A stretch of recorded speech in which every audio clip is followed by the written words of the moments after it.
Assalamualaikum warahmatullahi wabarakatuh. Selamat datang kembali teman-teman di channel Problem Catur. Semoga kita semua diberikan kesehatan dan rizki yang melimpah oleh Allah Subhanahu wa taala. Amin. Baik teman-teman, kali ini saya akan memainkan pembukaan catur Carukan Defen yang dimainkan oleh Grandmaster dunia dari beberapa event turnamen dan dimenangkan oleh hitam.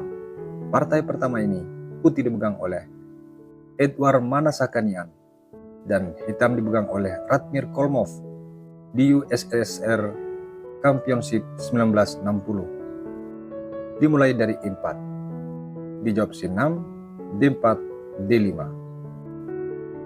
Dibalas dengan E5 oleh putih. Menolak untuk pertukaran dengan maksud menguasai pusat sentrum. Gajah F5 dibalas dan kuda ke E2. E6, kuda G3 dengan mengancam gajah terang dari hitam. G6. H4, H6, H5, gajah ke H7. Menghindar dari ancaman, namun dari putih memaksa gajah D3. Pertukaran gajah terang tidak bisa dihindari oleh hitam, akhirnya dipukul. Pion kali gajah, menteri ke B6. Dibalas dengan menteri G4. Dengan maksud mengintai pion yang di G7 dari menteri ini teman-teman. Kuda ke 6. A3 dibalas dengan C5. Di posisi ini teman-teman, jika putih memukul pion, maka dengan konsekuensi langkah yang cukup berbahaya. Dipukul oleh kuda, datang gajah mengepin, kuda kali pion, cek. Raja D2, menteri ke B3. Jika tidak dipaksa untuk diadu, tambah hancur tentunya. Kalau diadu di sini, maka akan diambil. Dipukul oleh raja, pion dipukul. Sudah 2 pion unggul dari hitam teman-teman. Kembali ke posisi di saat C5. Langkah partai dari putih, rokade. Pion kali pion dibalas dengan B4. Kuda ke E7, kuda D2, F5. Di sini dari putih mulai ragu teman-teman dengan arah serangannya. Akhirnya dia memotong pion dengan en passant. Pion kali pion kali pion, dan kuda B3. Dibalas dengan benteng G8. H4 menteri, F5, benteng ke E1. Raja ke F7, gajah B2 dan benteng G4. Menteri dari putih tentu di sini dipaksa untuk mundur teman-teman. Menteri H3 dibalas dengan gajah G7. F3, benteng G5, gajah C1. Gajah G6 dibalas dengan dipukul oleh benteng dan dipukul oleh gajah. Kuda F1, benteng C8, menteri G3. Lagi-lagi di sini putih mencoba mencari celah. F4 dan dibalas dengan menteri F2. Kuda F5. Benteng C1 mengajak pertukaran, menolak dengan G8. Kuda ke H2. E5, kuda G4 dan raja G6. Pion lemah dari hitam ini sangat rawan yang di E5 nih teman-teman. Namun tidak dimanfaatkan dengan total oleh putih. Karena takut kuda masuk di posisi E3 tentunya. Benteng ke B1. Dibalas dengan gajah E7. Kuda cek. Dipukul oleh gajah. Dan di sini dipukul oleh pion sekaligus mengancam menteri.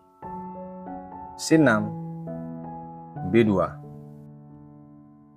benteng G7, menteri B5, dan kuda G3. Dilanjutkan dengan menteri kali menteri. Dipukul dan raja ke F2. E4, langkah yang menentukan dari kemenangan hitam, walaupun di sini kalah kualitas teman-teman.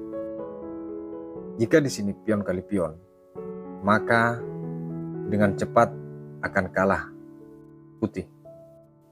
Tentu di sini harus memaksa pertukaran, takut kehilangan.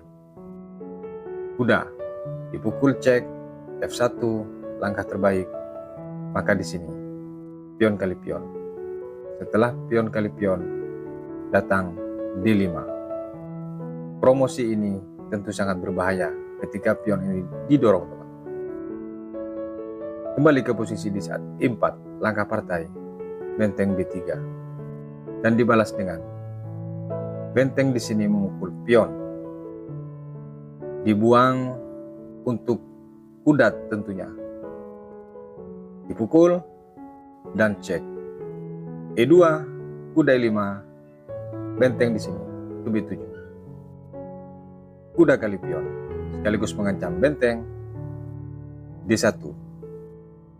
Kuda memukul pion sekaligus mengancam benteng di sini H7. Persiapan untuk cek. E5, benteng kali pion. F3 cek. Inilah langkah penentu siapa yang harus menang, karena di sini dorongan pion ini susah untuk ditawar. Akhirnya diterima tawaran itu. Namun di sini tidak langsung dipukul oleh hitam, melainkan cek kuda F4. E1, E3. Perhatikan teman-teman. Kalau dari sisi perwira kalah kualitas hitam, namun pion sentrum sangat kuat sekali. Di sini masih memukul pion C6, masih belum sadar akan kekalahan itu. Namun setelah satu langkah baru dia menyerah, sadar bahwa kekalahan tidak bisa dihindari. Dengan langkah sederhana D3, putih menyerah teman-teman. Kok bisa menyerah? Sedangkan dia menang kualitas, atau bisa dikatakan menang segala-galanya, posisi maupun kualitas. Hanya karena dua pion ini menjadi menyerah teman-teman. Baik, jika di sini analisa pertama, benteng memukul kuda, akan datang cek. Tentu di sini dipaksa bergeser. E2 cek, tidak ada pilihan apakah menghindar atau mukul kuda.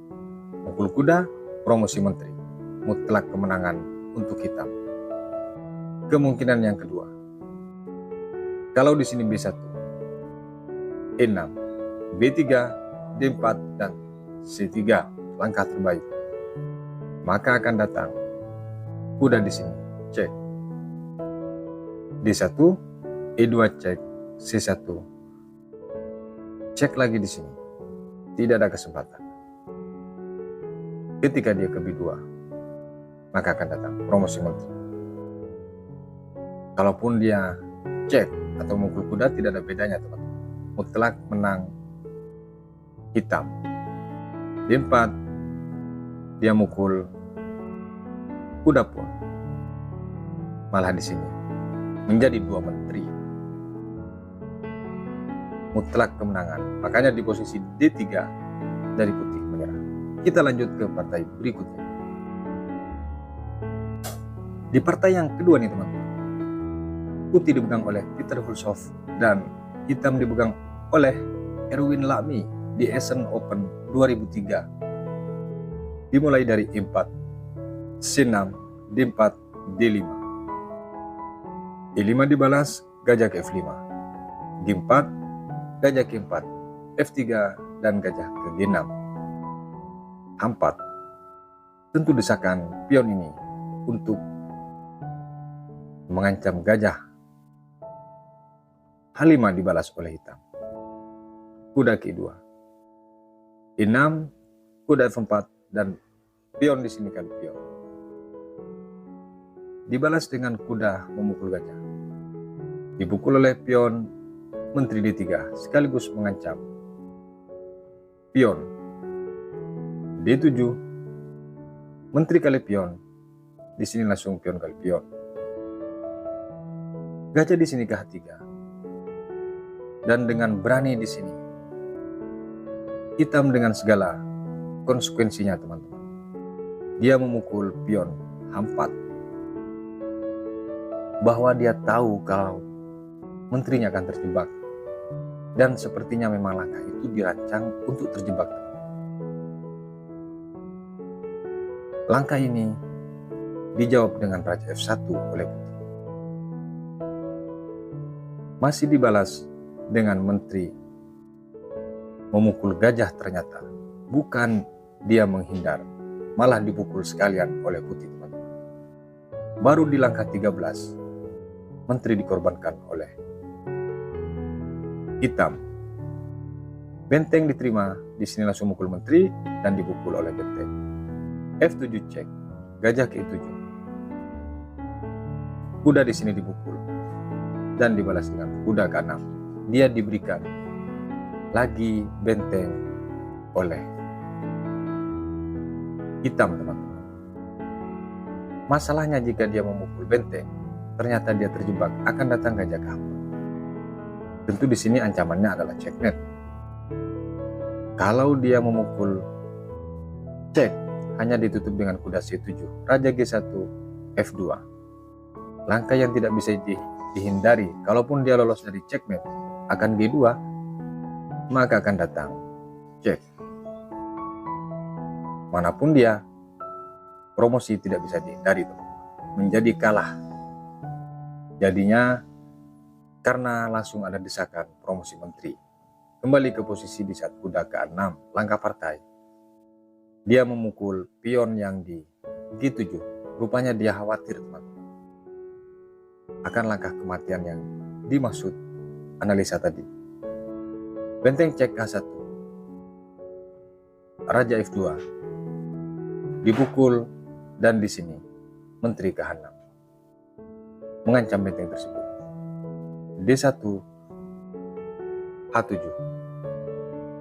dibalas dengan benteng F8 mempertahankan pion, dan di sini C3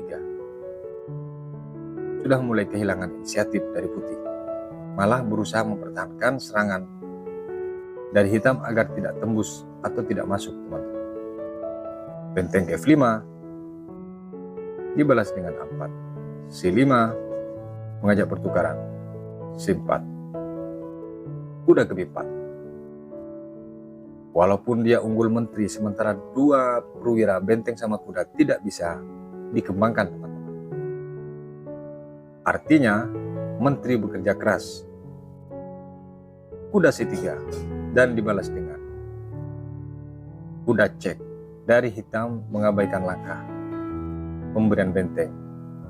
Dan di posisi ini, teman-teman, jika raja ke G3, maka akan datang langkah memukul benteng terlebih dahulu.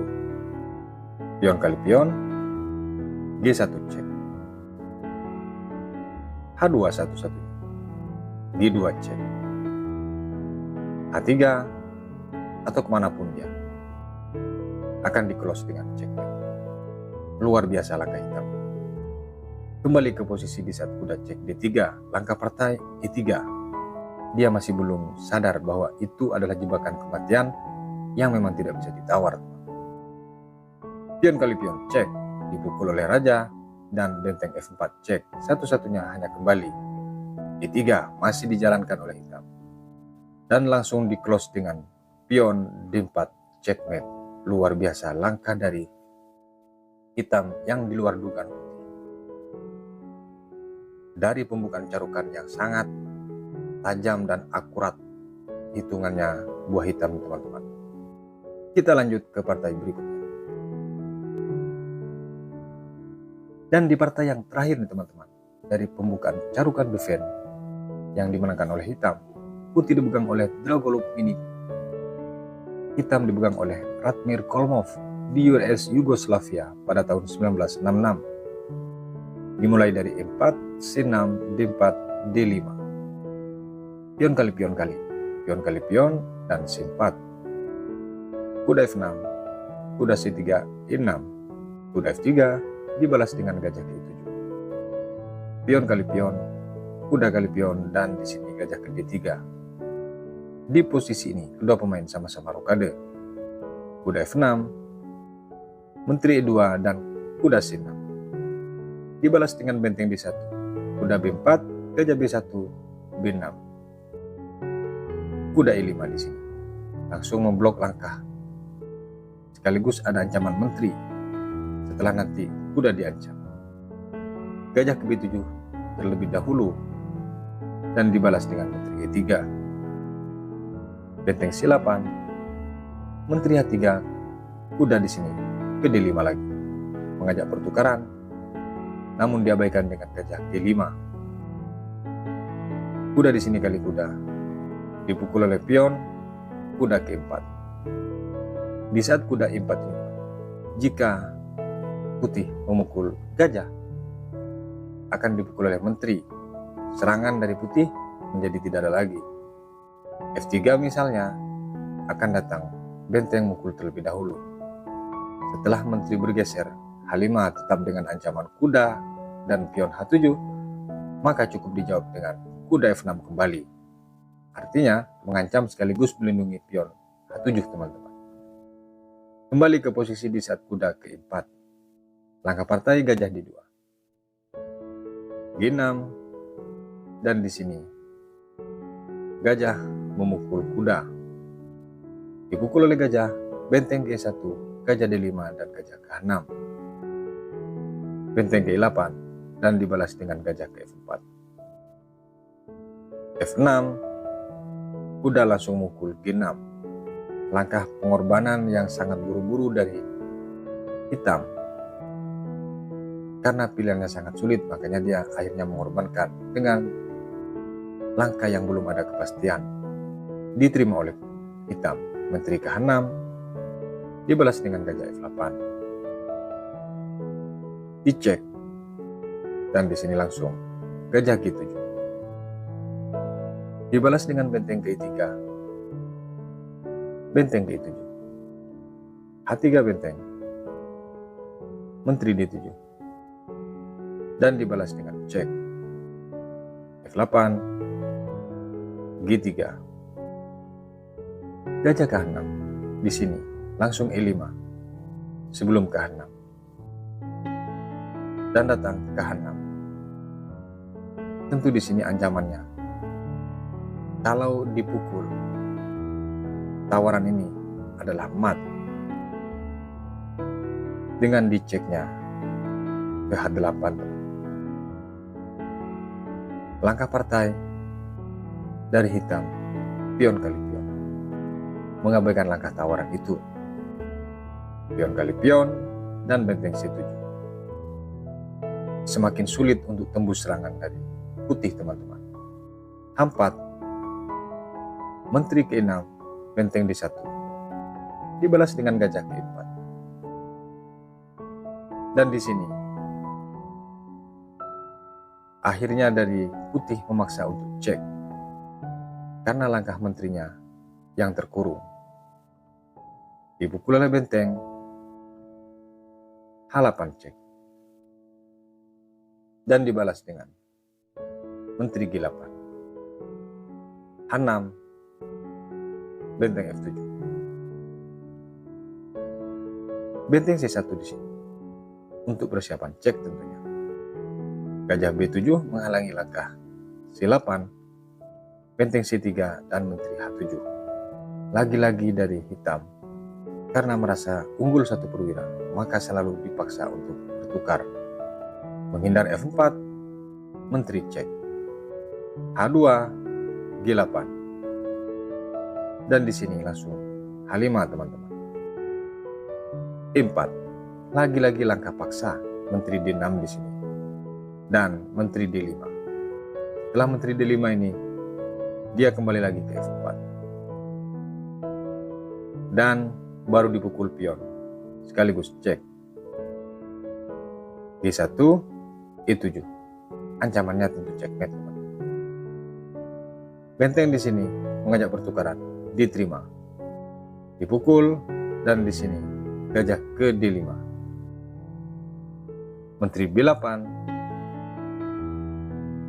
masih mencari celah remis dari putih. H7, benteng cek, dipukul oleh raja. Menteri cek dengan mukul pion. Dan di sini G6. Di posisi ini teman, kalau dia masih tertarik dengan pion, akan datang cek. H2, C2. dengan ancaman checkmate yang tidak bisa dihindari. Kalaupun dia G3, tetap akan dipukul. H4, F2 cek. H3, G2 cek. G4, F3 cek. Dan satu-satunya hanya ke H4. Itu pun langsung checkmate jika pilihan langkah tadi dimainkan oleh putih. Kembali ke posisi di saat Raja G6, langkah partai menteri C7, sekaligus melindungi kemungkinan cek. Dibalas dengan cek D1, H2, G4. Akhirnya di sini masih mencoba melindungi pion yang diancam oleh menteri dengan cek C2. Gajah G4, menteri F2. Dibalas dengan Raja G5 dan Raja G1. H4 menteri, E2 menteri. Intinya dari putih hanya mencoba bertahan untuk mencari remis. Menang mustahil teman-teman, karena sudah ketinggalan satu perwira. Menteri G3 dibalas dengan menteri D2, F5, menteri E2, B5. Semakin terdesak posisi putih, A3, Gajah D5, menteri D2 dan Raja F6. Dibalas dengan menteri E2, E6 Raja, menteri D2, Gajah C4. Di posisi ini, dari putih menyerah teman-teman. Kan masih panjang ceritanya. Perhatikan, dari putih sudah kehabisan tempo teman-teman. Dia tidak bisa lagi mondar-mandir menteri karena sudah terkunci. Menteri tidak bisa meninggalkan pion G3. Sementara Raja ketika bergerak, ada ancaman cek juga teman-teman. Langkah terbaik di sini hanya menteri C1. Akan datang langkah Raja A1, F2, dan Raja K2. Jika sudah di posisi seperti ini teman-teman, maka datang menteri K2. Lagi-lagi putih kehabisan tempo, yang mana dia harus meninggalkan pion E3. Kalau dia ke C3 masih mencoba melindungi, akan datang Raja mendekati pion A4, tentu dipukul terlebih dahulu. B4, maka di sini Gajah ke B3. D5 cek, cukup C4. Artinya tidak ada celah lagi untuk mondar-mandir remis. Sementara pion ini akan habis satu-satu. Makanya di posisi Gajah C4, dari putih menyerah di permainan akhir ini teman-teman. Di part yang kedua nih teman-teman, dari pembukaan Carukan Defense yang dimainkan oleh Grandmaster Dunia di beberapa event turnamen dan dimenangkan oleh putih. Partai pertama ini putih dipegang oleh Harry Nelson Pillsbury dan hitam dipegang oleh Haritio Karo di Vienna pada tahun 1898. Dimulai dari E4, dijawab C6, D4, D5. Di sini kuda C3 dibalas oleh putih. Pion kali pion dan kuda kali pion. Kuda F6 mengajak pertukaran, diterima. Dipukul oleh pion dan kuda ke F3. Gajah D6, Gajah D3 dibalas dengan Gajah G4. Sangat mengunci langkah hitam hingga ke langkah yang ketujuh ini teman-teman. Jawabannya sangat benar. H3 dibalas dengan Gajah H5 dan G4. Inilah yang sedikit menyimpang dari putih teman-teman, dengan varian Tartakower. Dia berani membongkar sayap raja untuk menembus pertahanan. Gajah G6, dan di sini tidak dipukul melainkan kuda ke H4. Kuda D7 dan dibalas dengan kuda F5. Lagi-lagi ancaman ada dua sisi. Terbaik di sini hanya dipukul kuda. Karena kalau gajah yang turun tentu tidak baik untuk hitam teman. Gajah kali kuda dan di sini gajah kali gajah. G6, menteri cek terlebih dahulu. Menteri K7 mengajak pertukaran, dipukul cek oleh Gajah dipukul oleh raja dan gajah ke E3. Putih menolak untuk pertukaran. Benteng ke-8 yang akan memaksa pertukaran itu dengan mendorong pion selanjutnya, namun di sini dibalas dengan D5 terlebih dahulu oleh putih. C5 dan dibalas cek. Raja C8 dilanjutkan dengan rokade panjang. Sangat indah manuver dari langkah putih nih teman-teman. Menteri C7 berniat untuk diadu nantinya benteng ke D3, benteng ke-4, dan dibalas dengan benteng C3. Harapannya titik pion yang lemah di C5 ini teman-teman menjadi tekanan dari putih. 6 dibalas dan di sini menteri ke D3 sekaligus mengancam benteng. Benteng ke-8 dan di sini gajah langsung memukul pion C5. Langkah yang sangat bagus, namun di sini masih bisa dijawab. Tapi ketika kita memilih memukul gajah teman-teman, maka akan terjadi langkah D6. Tentu di sini tidak bisa dipukul. Kalau dipukul dengan menteri, maka menteri akan hilang cuma-cuma. Kalau menteri bergeser ke C6, masalahnya akan datang cek D7. Kalau ini teman-teman dipukul oleh menteri, maka akan datang cek dengan benteng yang mengharuskan dia harus kehilangan menteri nanti. Misal dia memaksa memukul karena takut kehilangan, maka akan datang cek. Bergeser akan seperti ini langkahnya. Kembali ke posisi di saat gajah di sini memukul pion, langkah partai raja ke D7 dan dibalas dengan gajah ke E3 lagi, sekaligus mengancam menteri ke-5, sekaligus mengancam pion A2 di sini. A3 dibalas, B5 di sini dengan langkah benteng C6. Langkah yang sangat menentukan kemenangan di sini teman-teman. Sekaligus akan mengancam menteri. Langkah partai di sini gajah ke F4. Dia tidak sadar bahwa dia masuk dalam perangkap teman-teman.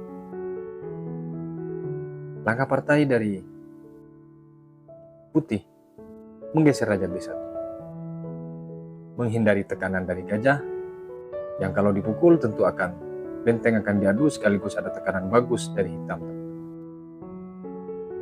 Gajah kali gajah dan dipukul oleh pion.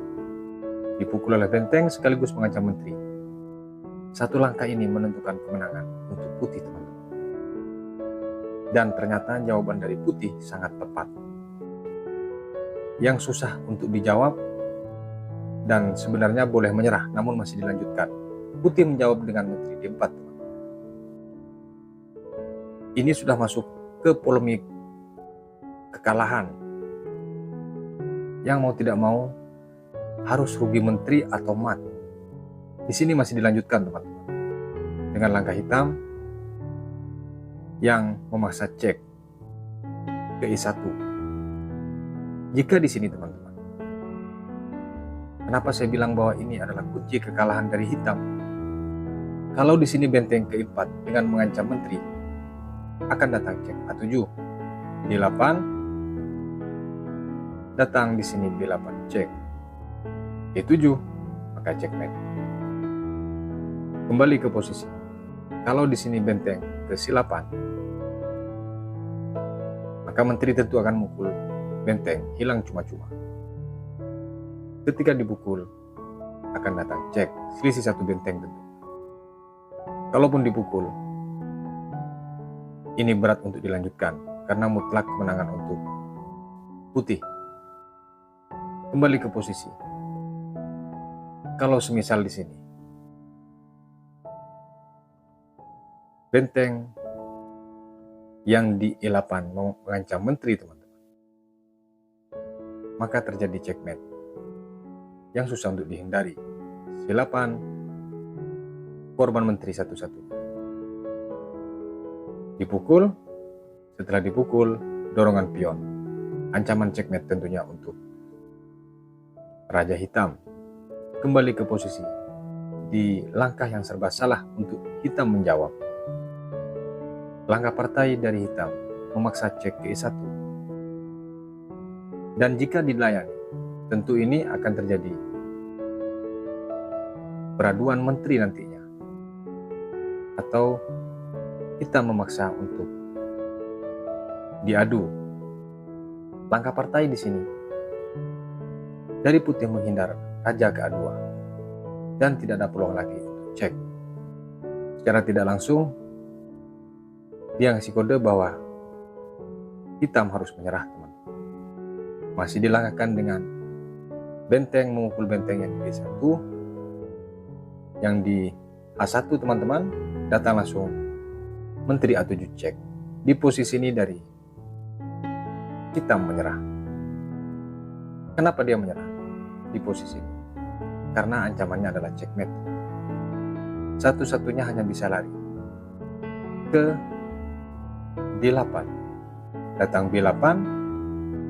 Kalau dia lari ke D8, datang B8 dan lari lagi ke sini atau kemanapun dia, maka tentu akan dijawab dengan checkmate. Kita lanjut ke partai berikutnya.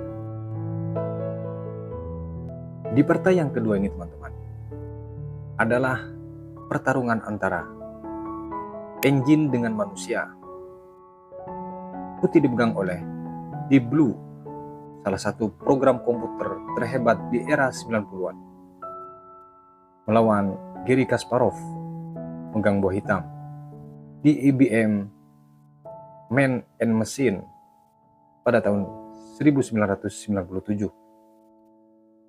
Dimulai dari 4 oleh Deep Blue dan C6 dibalas Kasparov. D4, D5.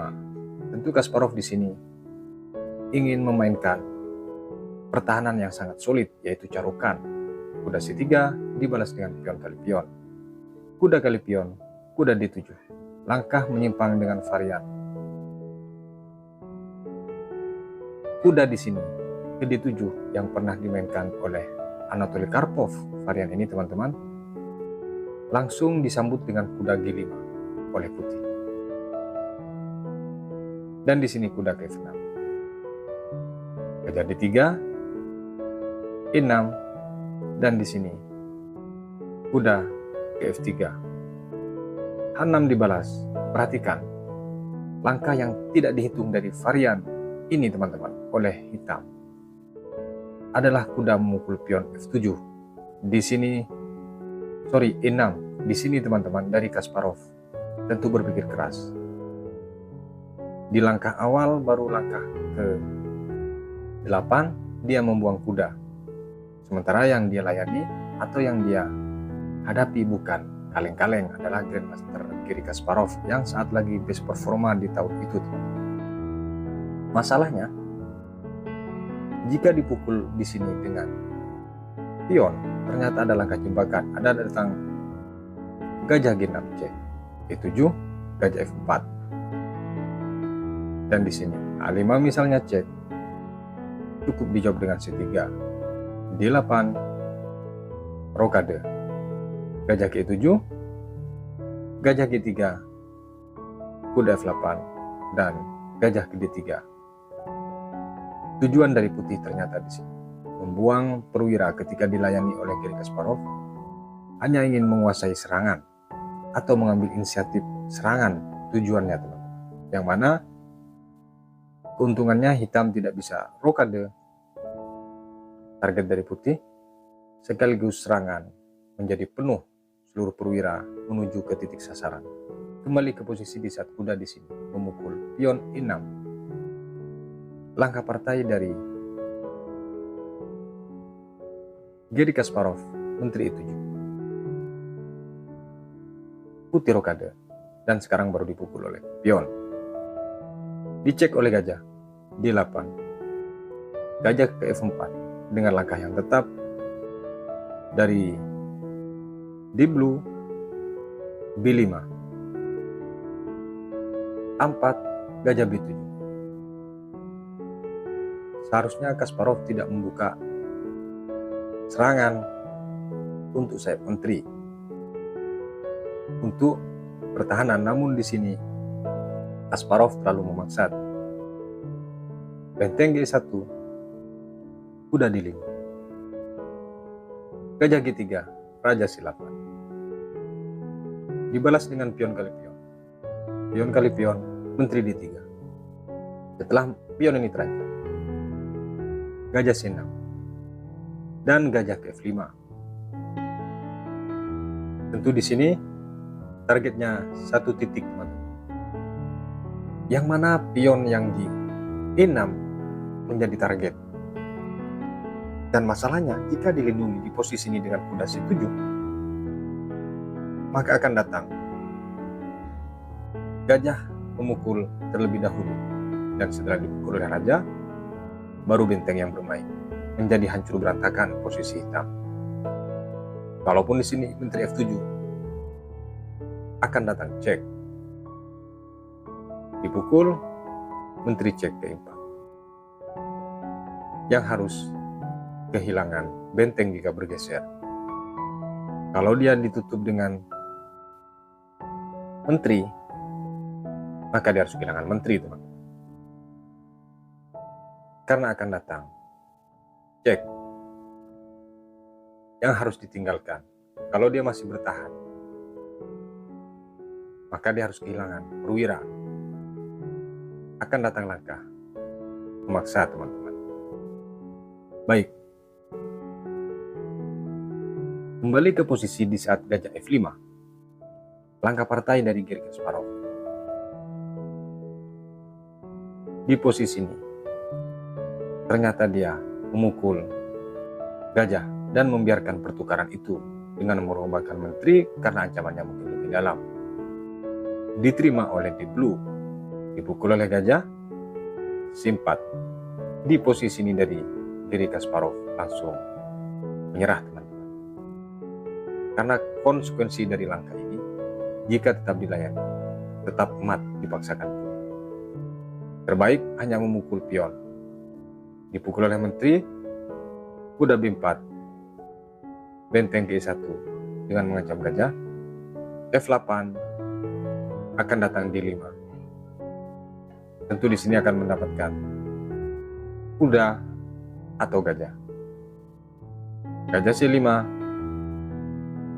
di sini akan datang pion kali gajah, dipukul oleh kuda, menteri E6, kuda D8, menteri cek.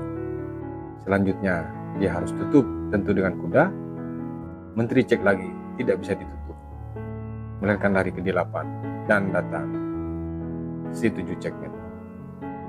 Makanya di posisi ini Garry Kasparov langsung menyerah, teman-teman. Kita lanjut ke partai berikutnya. Dan di partai yang terakhir ini, teman-teman, dari pembukaan carukan defense yang dimenangkan oleh putih. Putih dipegang oleh David Figurito dan hitam dipegang oleh Peter Alfred di exhibition pada tahun 2004. Dimulai dari E4, C6, D4, D5, kuda C3, pion kali pion, kuda kali pion, dan di sini kuda ke F6. Dari hitam dengan jawaban sesuai teori, teman-teman. Namun di sini langsung dipukul, cek oleh putih. Dan masalahnya di sini, dari hitam memakai dengan varian Vienna atau Nimzowick yang dimainkan oleh hitam dengan memukul kuda tersebut dengan pion G6 dan dibalas dengan gajah F5, dan di sini kuda F3, kuda D7, G3, E6, gajah G2. Tentu di sini yang dimainkan oleh putih sesuai dengan teori dari menghadapi pertahanan carukan. Namun di sini hitam sendiri yang menyimpang, teman-teman. Menteri C7 berniat untuk rokade panjang, dan di sini putih tetap rokade pendek walaupun lajur G ini terbuka. Hitam rokade panjang, kuda ke 4. dibalas dengan gajah G6, gajah Ke3, dan gajah Ke7. B4, kuda Ke5, dibalas dengan menteri ke-4, kuda C4. Di sini menteri langsung memukul pion, teman. Menteri B8 dibalas dengan menteri ke-4 lagi. B5, menteri cek ke-6. Tentu targetnya adalah pion yang di C6. Jika di sini raja ke C7, langsung checkmate tentunya. Kembali ke posisi. Langkah partai menteri ke B7. Menteri cek, dan ini merupakan langkah paksa, akhirnya diterima. Dipukul oleh gajah, kuda di sini kali gajah. Dipukul oleh pion dan gajah ke D3. Mengancam sekaligus melindungi di sini dari hitam. Benteng D1. D4 dibalas dengan A4. Pion kali pion, gajah kali pion, bukan pakai benteng, teman. Dua pion bebas di sayap menteri tentu sangat berbahaya di permainan akhir, teman. E5 dibalas untuk merusak struktur bangunan pion ini. Kuda F5 dengan mengancam gajah gelap hitam. F8, gajah C6, raja C7, gajah Ke4, gajah Ke6 dengan mengancam kuda, benteng cek A7, C8. Di sini di posisi benteng A7 ini, teman-teman. Jika raja ke B8 berniat untuk mendekati, tentu di sini langsung ditutup dengan langkah ini. Jika di sini gajah ke D5 memaksa peraduan, tentu akan dipukul. Setelah dipukul oleh benteng, maka di sini C4. Tambah melaju dengan kencang, promosi pion yang tidak bisa dihindari. D8 misalnya, C5. Benteng C8, maka akan datang D5. Tekanan yang memang mengharuskan menyerah dengan badai pion ini, teman-teman, dari hitam. Jika pilihan langkah tadi dimainkan kembali ke posisi di saat benteng cek ke A7, langkah partai raja ke C8 dibalas dengan benteng ke A1. D7 mencoba pertukaran, A8 cek. C7 karena tidak ada pilihan langkah. Benteng cek lagi ke A7. Di posisi ini dari hitam langsung menyerah, teman-teman. Walaupun sekilas masih bisa melawan, kenapa dia menyerah? Ternyata satu-satunya jalan hanya langkah ini ke B6 dan akan datang cek lagi. Ketika dia bergeser ke C7, maka akan datang C6 yang mengharuskan dia bergeser ke B7. Setelah ke B7, dipukul satu-satu. Dia bergeser lagi ke C7. Akan datang cek menjadi bulan-bulanan, makanya menyerah. Kalaupun dia ke B7 lagi, maka datang C8.